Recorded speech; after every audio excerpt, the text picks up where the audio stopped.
많은 분들이 중요도 높은 이런 업무들을 하기 위해서 또 컨설턴트로서 지원을 하시는 것 같은데요.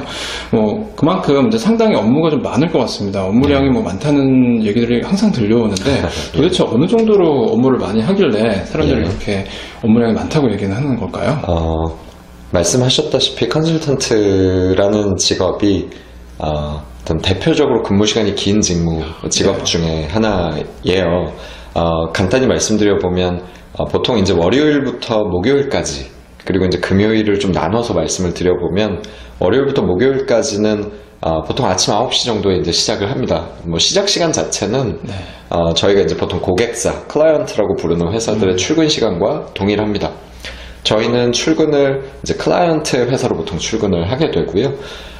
거기서 아침 9시 정도 일을 시작을 해서 보통은 한 밤 12시 정도까지는 이제 월요일부터 목요일까지는 거의 매일 일을 한다고 생각하시면 되고요. 물론 빨리 끝날 때는 10시, 11시에도 끝나지만 늦게 끝날 때는 1시, 2시 정도에 끝나기도 합니다. 그리고 금요일 같은 경우는 그래도 아침 9시에 시작해서 저녁 한 7시, 8시, 9시쯤 되면 끝이 나서 저녁 시간은 즐길 수 있는 정도고요.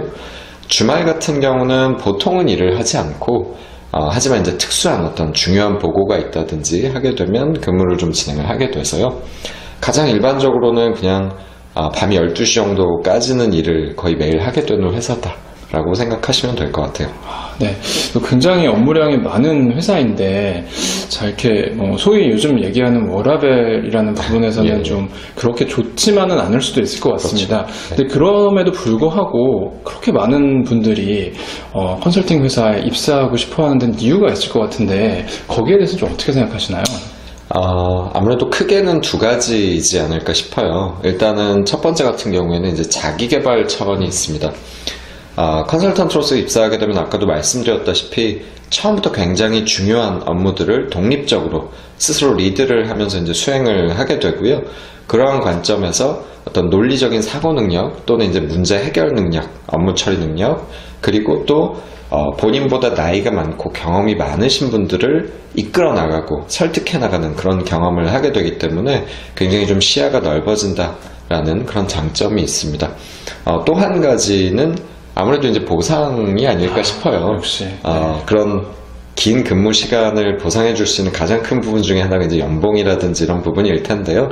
기본적으로 컨설팅 회사들은 이게 회사마다 다르기 때문에 제가 아주 구체적으로 말씀드리긴 어렵지만 젊은 나이에 보통 이제 억대 연봉에 진입할 수 있는 직업 중에 하나이고요. 또한 이제 해외 MBA에 가고자 하는 생각을 가지신, 관심을 가지신 분들도 많이 있으실 텐데, 컨설팅 회사들, 아까 말씀드렸던 그 MBB 회사들의 특징 중에 하나가 이러한 이제 MBA 진학에 있어서 학비를 지원해주는 소위 이제 MBA 스폰서십이라는 프로그램을 운영하고 있습니다. 그래서 억대에 가까운 이런 학비를 상당 부분 이제 지원받으면서 유학도 갔다 올 수 있다는 부분이 가장 큰 매력 중에 하나라고 볼 수 있겠습니다.